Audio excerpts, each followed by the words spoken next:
የአልሸባብ ዳግም መነሳት። ምስራቅ አፍሪካ ለረጅም ጊዜ በአሸባሪዎች እንቅስቃሴ ስትናጥ ቆይታለች።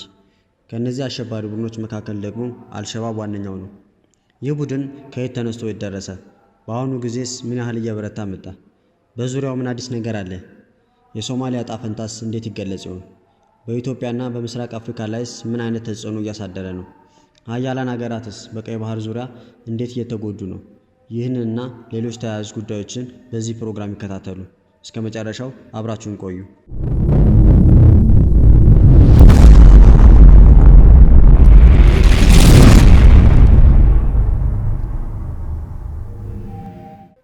አልሸባብ መነሻውን በ2004 በደቡባዊ ሶማሊያ ውስጥ የተቋቋመውና በአካባቢው ያለውን የህገ ወጥነትና የዘረፋ ተግባራትን ለመዋጋት ያለመው የኢስላሚክ ፍርድ ቤቶች ህብረት አይሲዩ ሚኒሻ ሆኖ ነበር። በ2004 አካባቢ ይህ ሚኒሻ የአይሲዩ የጦር ክንፍ በመሆን የቀድሞውን የሶማሊያ ታጣቂ እስላማዊ ቡድን አል-ኢትሃድ አል-ኢስላሚያ አባላትና ከአልቃይዳ ጋር ግንኙነት ያላቸውን ግለሰቦች አካቷል። አልሸባብ ማለትም ወጣቶቹ በመባል ይታወቅ የነበረ ሲሆን የመጀመሪያ መሪው በአፍጋኒስታን በአልቃይዳ የሰለጠነ አደን ሐሽ ፋራህ አይሮ ነበር። አልሸባብ ከመጀመሪያው የአይሲዩ አቋም በተቃራኒ እጅግ የጠነከረ የሰልፊስት እስልምና አስተምሮን ተቀበለ። ኢትዮጵያ በ2006 መጨረሻ ላይ በሶማሊያ ላይ ያደረገችው ወረራ ለአልሸባብ እድገት ትልቅ ሚና ተጫውቷል።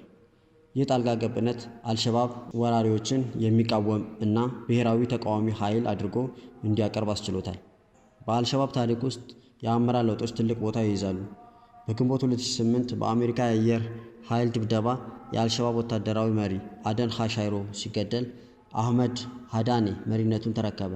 ሃዳኔ አልሸባብን ወደ ከፋና አክራሪ አቅጣጫ በመምራት በየካቲት 2012 ቡድኑ ለአልቃይዳ ታማኝነቱን በይፋ አሳወቀ። እንደ አውሮፓውያን አቆጣጠር በ2009 የኢትዮጵያ ጦር ከሶማሊያ ከወጣ በኋላ አልሸባብ ጥቃቶችን በዋናነት በሶማሊያ የሽግግር ፌዴራላዊ መንግስት እና በአፍሪካ ህብረት የሚመራውን የሶማሊያ የአሚሶም ተልዕኮ ላይ አተኩሯል። እንደ አውሮፓውያን አቆጣጠር በ2014 ሃዳኔ በአሜሪካ የአየር ድብደባ ሲገደል አህመድ ዲሪዬ መሪ ሆነ። ሌሎች ታዋቂ መሪዎች ምክትል አሚር እና የቀድሞ ወታደራዊ አለቃ አቡካር አሊ አዳን እና የገንዘብ ኃላፊ እና የአልሸባብ የስለላና የደህንነት ክንፍ አዛዥ ማሃድ ካሬቴ ይገኙበታል። በ2025 መጀመሪያ ላይ የወጡ ዘገባዎች እንደሚያመለክቱት አልሸባብ በተለይም በሶማሊያ የሻቢሌ ክልል ከፍተኛ ጥቃት እየፈጸመ ነው።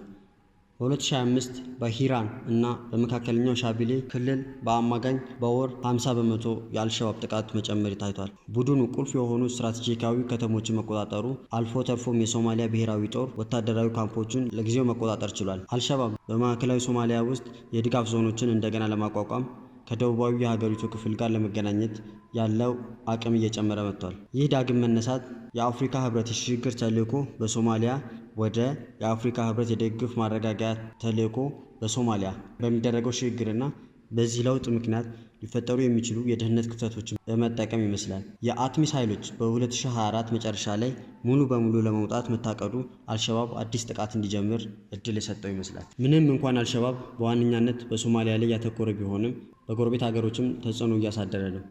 በተለይም ኬንያ ከፍተኛ የአልሸባብ ጥቃት ሰለባ ሆናለች። በ2024 የበጋ ወቅት ኬንያ የአልሸባብ ጥቃት በከፍተኛ ሁኔታ ጨምሯል። በነሐሴ 2024 ቡድኑ ከ2020 ጀምሮ ለመጀመሪያ ጊዜ በኢትዮጵያ ድንበር አቅራቢያ በምትገኘው ማርሳቢት ካውንቲ ጥቃት ፈጽሟል። ከዚህም በላይ በ2022 አጋማሽ ላይ አልሸባብ በኢትዮጵያ ምስራቃዊ ክፍል ላይ ጥቃት በመክፈት በሀገሪቱ ውስጥ ያለውን የእርስ በርስ ግጭት ተጠቅሟል። በቅርቡ በ2024 በኢትዮጵያና በሶማሊላንድ መካከል የተደረገው የመግባቢያ ሰነድ በቀጥታ ከአልሸባብ ጋር ባይገናኝም በክልሉ ውጥረት ፈጥሯል። ይህም ቡድኑ ሊጠቀምበት ችሏል። የአልሸባብ የረጅም ጊዜ ግብ በምስራቅ አፍሪካ ቀጠና እስላማዊ ሀሊፋነትን መመስረት ነው። ይህንን ለማሳካትም የሽብር ጥቃቶችን፣ ግድያዎችንና ሌሎች የኃይል እርምጃዎችን ሲወስድ ቆይቷል። በአሁኑ ወቅት አልሸባብ በአካባቢው ያሉትን የጎሳ ግጭቶችና የሀብት ክፍፍል አለመግባባቶችን በመጠቀም ተጽዕኖ ለማስፋት እየሞከረ ነው። ለምሳሌ በ2023 በሂርሻቢሌ ግዛት በተፈጠረ አለመግባባት የጸጥታ ኃይሎች ከአንዳንድ መንደሮች ሲወጡ አልሸባብ ይህንን ክፍተት ተጠቅሞ ጥቃት ለመሰንዘር ሞክሯል። አልሸባብ በአካባቢው ሕዝብ ዘንድ የተወሰነ ድጋፍ ለማግኘት እየጣረ ሲሆን በተቆጣጠራቸው አካባቢዎች የተወሰኑ መሠረታዊ አገልግሎቶች በመስጠት ይታወቃል። አልሸባብ በኢትዮጵያ በተለይም በድንበር አካባቢዎች ቀጥተኛ የደህንነት ስጋት ነው። በ2024 በኬንያ የማርሳቢት ካውንቲ የተፈጸመው ጥቃት የዚህ ማሳያ ነው። በ2022 አጋማሽ ላይ በኢትዮጵያ ምስራቃዊ ክፍል ላይ የከፈተው ጥቃት ስጋቱን በግልጽ ያሳያል። ኢትዮጵያ ከአልሸባብ ጋር በሚደረገው ውጊያ በሶማሊያ በኩል በወታደራዊ ዘመቻዎችና የአየር ድብደባዎች ንቁ ተሳትፎ እያደረገች ትገኛለች። በአጠቃላይ የአልሸባብ እንቅስቃሴ በምስራቅ አፍሪካ ቀጠና ከፍተኛ የደህንነት ስጋት ከመሆኑም በላይ በኬንያና በኡጋንዳ ላይ የከፋ ጥቃት አድርሷል። የሰብአዊ ቀውስም የከፋ ሲሆን በሚሊዮን የሚቆጠሩ ሰዎች ተፈናቅለዋል። የምግብ ዋስትና ተጓድሏል።